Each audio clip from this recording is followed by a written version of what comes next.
जनसंवाद न्यूज, सत्य आणि विश्वासाची बातमी। उल्हासनगरातील विविध भागात रस्त्याची अवस्था दयनीय झाली आहे। या रस्त्यावरून उडणाऱ्या धुळीमुळे नागरिकांना श्वास घेणे मुश्किल झाले आहे।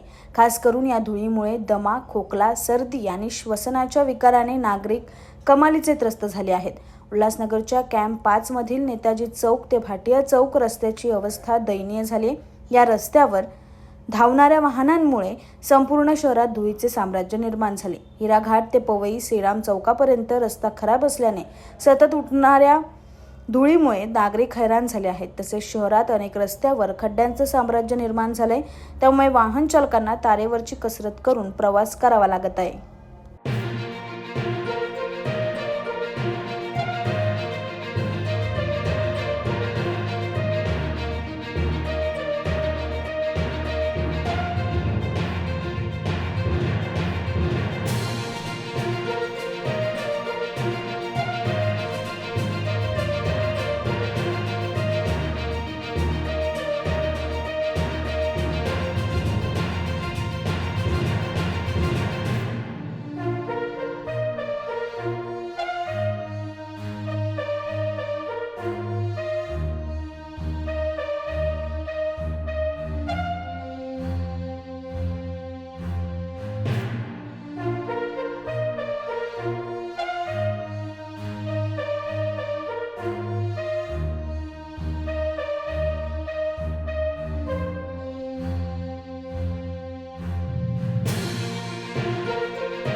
जनसंवाद न्यूज, सत्य आणि विश्वासाची बातमी। आजच सबस्क्राइब करून बेल आयकॉनला क्लिक करा आणि पहा ताज्या घडामोडींचा अचूक अंदाज आपल्या मोबाईलवर।